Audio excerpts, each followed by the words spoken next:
Did you know that you can get 100% scholarship for your undergraduate degree in the US? In fact, even a lesser known public university, for example, University of Texas at Arlington, gives away tens of millions of dollars in scholarships each year. In this video today, we are going to help you understand how you can study abroad without actually spending a lot of money with the best use of your time and effort.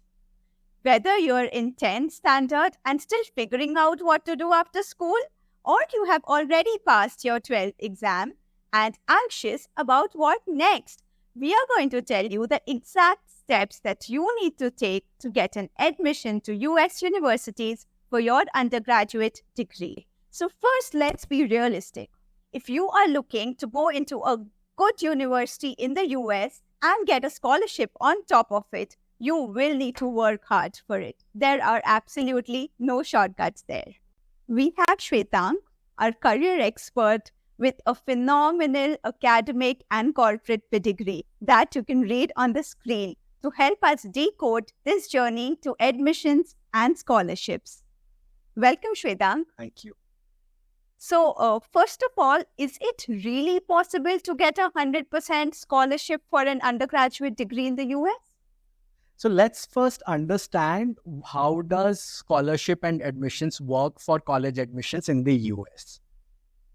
Every college discounts tuition fees.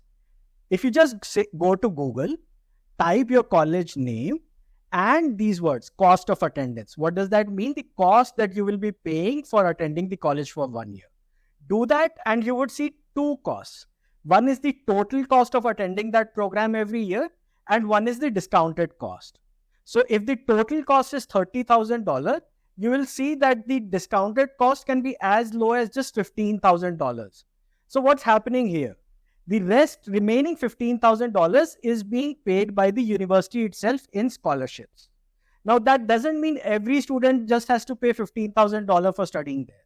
Some students will be paying the entire $30,000, while some students will pay nothing, that is zero. But why is that? Yes, the ideal student for any university is one that has high SAT score and high school marks or grades. Now, there are only limited such students. And the universities really care about the kind of students they admit, what scores did they have and what grades do they have, because that directly reflects in the university's ranking. So if they are able to attract students who have higher SAT scores, higher grades in school, their ranking improves.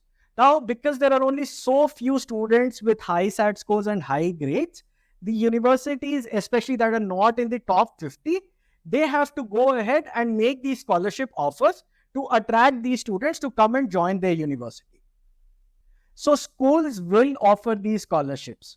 Now, that doesn't mean every university has to offer a lot of scholarship. For example, Harvard does not need to offer so much scholarship, but certainly a lot of mid-tier schools will offer scholarships to attract the best of the students. So, can you give us an example of how this works? Sure.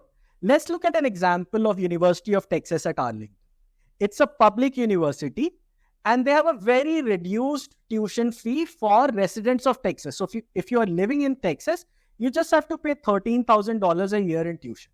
But if you are living outside Texas or you are an international student, for example, from India, you have to pay $28,000 every year. But what if I tell you there is a way to waiver that? Even if you qualify for a very simple scholarship where the criteria is as low as scoring 1280 on the SAT, which is just an above average score on SAT, and 80% marks in your board exams, you qualify for this scholarship. By doing this, what the university does is two things. They give you up to $8,000 in scholarships every year, but they also waive your out-of-state tuition. So now they consider that you only have to pay tuition equivalent to as if you were already living in Texas, which is $13,000. So $13,000 is the tuition every year. They gave a scholarship of $8,000. So only about $5,000 is what you need to pay every year as tuition. Now, obviously, if you have an even higher SAT score, right? If you have a 1550 and say a 90% plus in your board exams, then you qualify for a full scholarship that could be as high as $15,000 a year, which means not only are you able to pay all the $13,000 in tuition, you're also left with some money over and above that. So that's how you can get a 100% scholarship in a very recognized public university, such as the University of Texas at Arlington. That was some very useful information. From profile evaluation, SAT preparation to shortlisting of colleges and college applications, we do all of this at the best price in India. Visit our website or call us on the number that's there on your screen. A lot of our YouTube subscribers have been reaching out to us. So can you. So Shwetank, what else can you do to fund your education? Yes, you can do a few more things. For example, you get eligible for CPT, that is working, let's say, within the college for 20 hours a week. But that is usually available after you have spent 1 year in the college. So from second year onwards, you get to work for 20 years in college and you get paid something for it. So that can cover your living expenses. Apart from that, during summers, maybe after second year, third year, you can also do internships.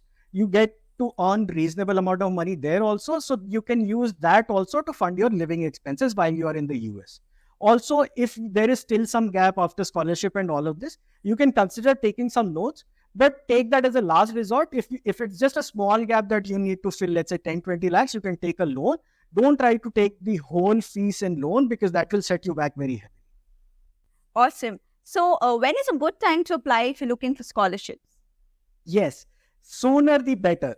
Most scholarships are available in the fall. That is classes starting September, right? Although scholarships can be available throughout the year, most of it would be available starting fall. And the admissions for fall start as early as October. You definitely want to apply by December, January latest.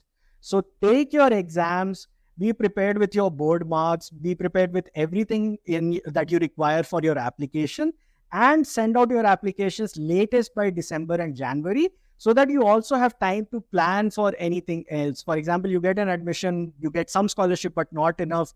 See for other opportunities where you can get more scholarship. See where you can get the bridge funding. Let's say you need a loan or something. So you want to apply as early as possible so that you don't miss out. There'll be visa applications and stuff. So for classes starting September, you really want to apply by December and January so that you have the best chance of getting scholarships. That was an insightful session, wasn't it? You should actually convince the universities to give you a decent scholarship. You should actually reach out to the admissions office through email or phone and ask them your various questions on scholarships, internship, because that way they know your intent. They know you're serious to study there. You can in fact tell them that you're from India and your parents can't pay that much, but why do you deserve to be there? You really want to be there. So you have to make that point clear to them. If you want to know anything else, write down in the comment section below and we'll make a video on that. And don't forget to like, share and subscribe.